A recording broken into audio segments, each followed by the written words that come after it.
The next topic will be the art and practice, and it will be presented by Dr. Abdulrahman Alserri.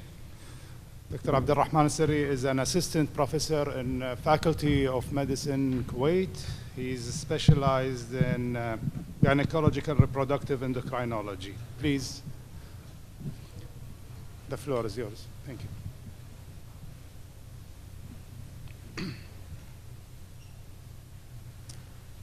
Okay, thank you everybody. Thank you to the chairperson for the kind introduction, and thank you for the organizing committee for asking me to present today.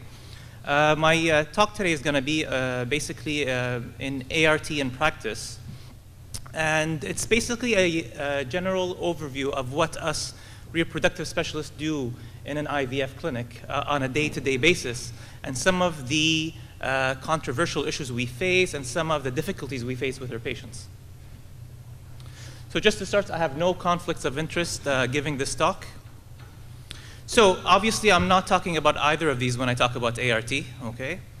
What I'm talking about is basically the technology that we use in fertility patients or in infertility patients to help them conceive, either it being fertility medication, intrauterine insemination, IVF, or in the Western world, surrogacy is also available.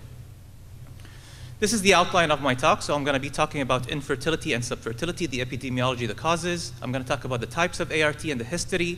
I'm going to talk about some of the issues we're facing, aging, obesity, medication misuse, the stigma that surrounds infertility, and advancements in the field, embryo selection, sex selection, fertility preservation.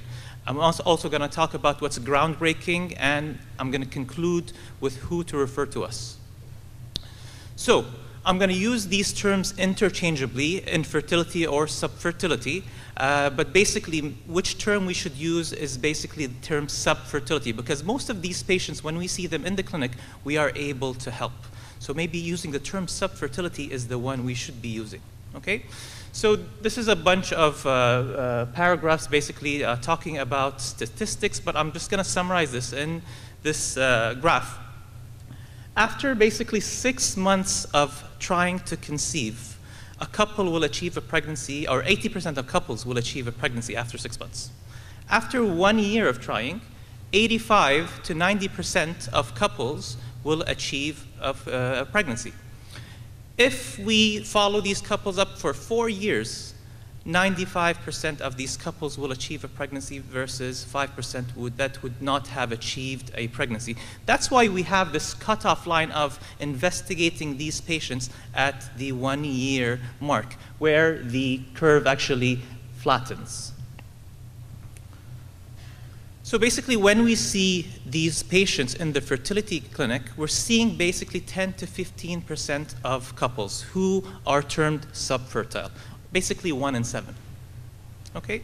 Now, the different causes of subfertility can be due to the woman or due to the male, but basically when it's female factor, it's usually either due to ovulation dysfunction, it's due to tubal factor, or some structural factor in the uterus, okay? And it could be something to do with endometriosis, but it could also be due to the male, either due to sexual dysfunction or because of the sperm parameters themselves. And this is basically a pie chart to show the division of the causes. So 40% is due to male factor, 40% due to female factor, and 20%, when we investigate these patients, we do not know what the cause is.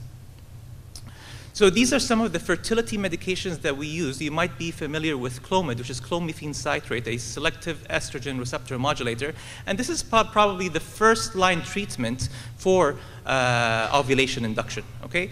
Now, the new kid on the block is letrozole, which is Femara, and Femara is a aromatase inhibitor, and this is basically becoming the next best treatment for ovulation induction. It's still used off-label at this stage, but I think at some stage it is going to be used on-label. And obviously, we can use fertility gonadotropins basically injectables to induce ovulation. Right. I want to draw a distinction between two terms, ovulation induction and controlled ovarian stimulation. Ovulation induction is basically when a person or when a woman is not ovulating on her own, we help her ovulate using the fertility medications that we use. And sometimes it is combined with intrauterine insemination, okay? Now, controlled ovarian stimulation is a little bit different. Usually women here, they ovulate regularly on their own. And what we're doing is basically we are increasing the chances by increasing the number of eggs that ovulate each month by using these same fertility medications. And again, it can be combined with IUI, which is intrauterine insemination, and IVF. So, in an IUI cycle, we'll use one of these medications to either induce ovulation or control ovarian stimulation. What we hope to achieve after a week of stimulation is this. We have a dominant follicle, okay? And once we have a dominant follicle, approximately 18 millimeters to 20 millimeters in size, then what we do is we make that patient ovulate using medication again. We then take the sperm from the male partner, we wash it and prepare it, and inject it into the uterine cavity. And basically, at its best, intrauterine insemination success rates are 20% per cycle in a woman who's aged 35 years old or younger, not more than that. In IVF, we do something similar, except we stimulate the ovaries with gonadotropin, so injectables. The aim here is multiple follicles, and once those follicles reach a certain size, we trigger them for ovulation. And approximately 35 to 36 hours later, we go ahead and we collect those eggs under ultrasound guidance using a needle. We then hand the eggs and the semen to the embryologist who incubate them together. And basically what we are hoping is that we achieve this basically. Is it working or not? No.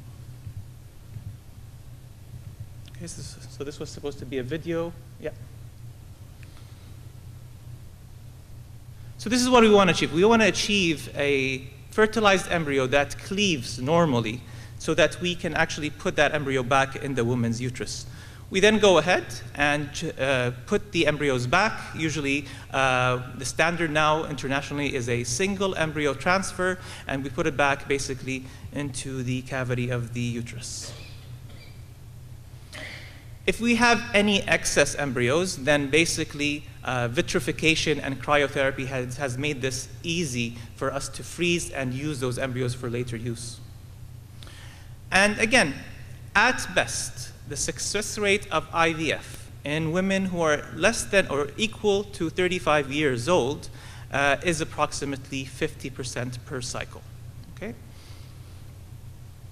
Now, we also have ICSI. So ICSI is a technology that we use when we have failed fertilization by IVF, or when the sperm is not optimal, or we've actually received the sperm from a testicular extraction sample. Then ICSI may be a way to go here. And hopefully this video works.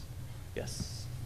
And you can see basically the sperm in the catheter being injected into the cytoplasm of the oocyte or the egg, and then the embryologist slowly withdraws that needle after injecting the sperm.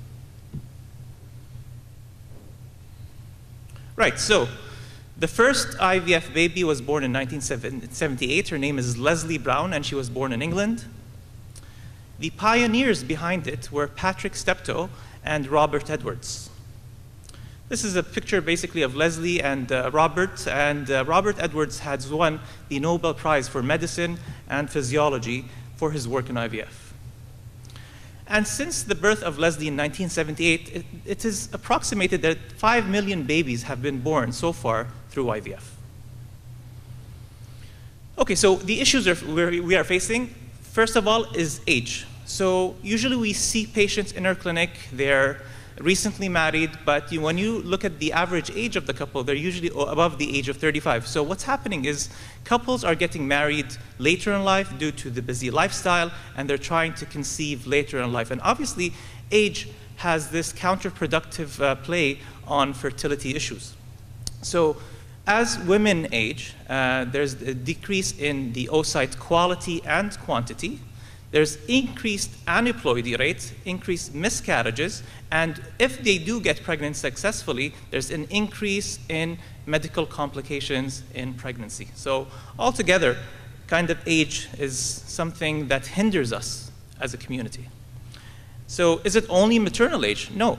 Actually, even paternal age has been found to be associated with autism, okay, and schizophrenia. There's also association with sexual dysfunction, sperm quality, increased miscarriage, and congenital malformation. Maybe this guy would actually disagree to this, but it is actually proven.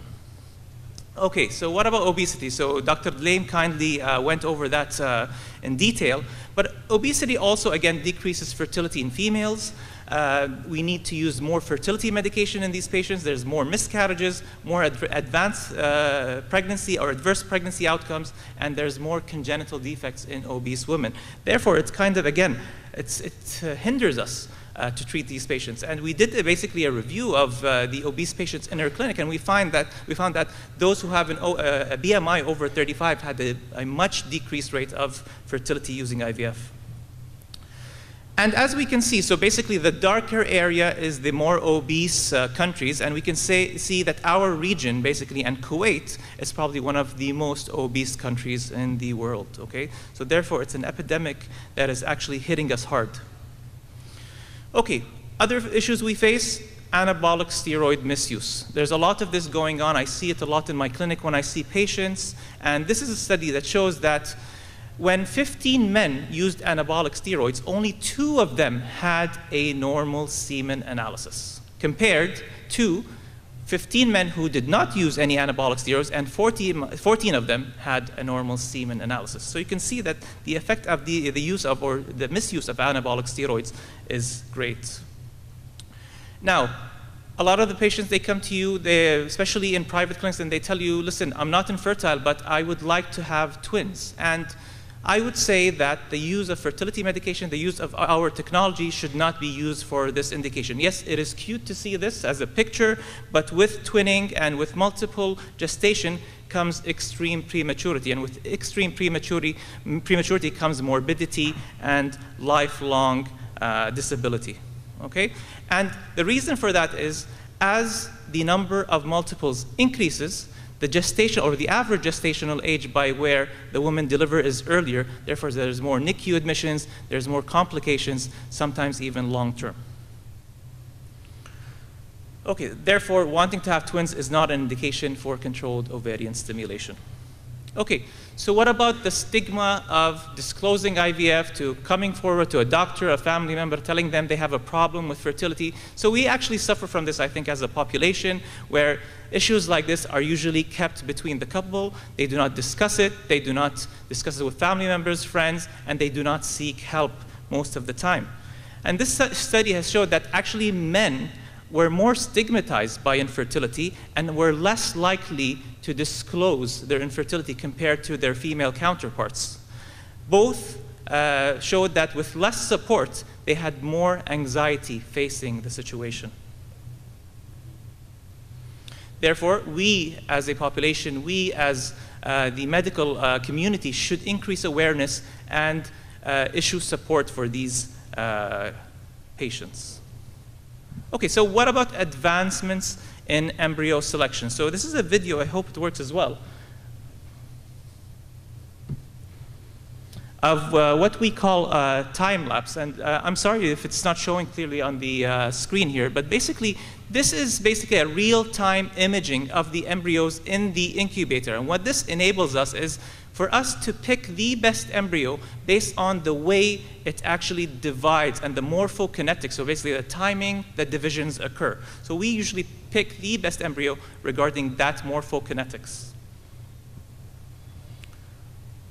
The other advancements that we have is basically embryo selection based on the genetic makeup. What we can do now is when we have a cleavage embryo or we have a blastocyst, is we can take a few of these cells and we can actually do some genetics testing on them. And usually things like karyotype can be done and will enable us to select the normal euploid embryos and basically discard the aneuploid embryos. And that on its own has been shown to decrease miscarriage rates and increase the time to pregnancy in some patients.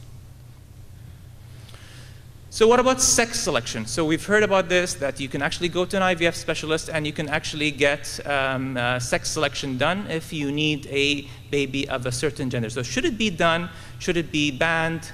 Is it ethically allowed to do this? And basically it's controversial. So it depends where you go and where you live. But in general, it is completely warranted for patients who have medical reasons to do this. If they have, for example, a medical condition affecting a certain gender that is inherited, then it's okay to do sex selection to avoid having a baby with that gender, okay? It's still controversial to do it, though, for non-medical purposes, which is what we call family balancing. But I think basically every clinic should have its own guideline of who to actually provide this to, and make sure that when a couple comes to you for this service, that they are not pressured by anybody, neither the female or the male. And you do it as a way of balancing the family rather than picking one side over the other. Further advancements are in the area of fertility preservation. So fertility preservation was initially done for cancer patients before undergoing chemotherapy, radiotherapy, because these treatments are gonadotoxic. But now is also offered to women who are delaying the time or they want to conceive or the time they want to get married. And these are the ways that we can do it. The established methods are by doing embryo freezing and egg freezing in females, or by doing sperm freezing in males. And the experimental ways are by doing tissue freezing, like ovarian tissue freezing in females, and testicular tissue freezing in males. So another groundbreaking area is uterine transplantation. So it was first tried out in 1931 in Denmark, and what happened there was the patient actually died due to rejection complications. It was then tried again in Saudi Arabia, and then rejection of the organ happened after 99 days, and the uterus was then removed. In 2011, in Turkey, the first successful transplant took place. There was a functional uterus with functional menstruation, and the first pregnancy was achieved, only that that pregnancy was then miscarried. And then in 2014, we achieved the first live birth after a transplanted uterus in Sweden. And you might have heard about the 3-parent baby that was born due to a history in the family of a mitochondrial disorder. So what they do here is that they take the nuclear material from the couple, the male and the female, okay, from that zygote, and they basically inject that nuclear material in a zygote of a donor that has normal mitochondria. And by doing this, you're able to achieve a pregnancy in a couple and avoid that mitochondrial disease. So I'm just going to conclude by who to refer to us. So I think it's clear that if a couple has been trying for a year and the woman's age is 35 years old or younger, and they are unable to conceive, then please refer them to us. If the female in the couple is aged 36 or more, then waiting 6 months is enough to refer to us. Or if there's any medical history suggestive of subfertility or genetic abnormality, you can refer to us immediately. And thank you for listening.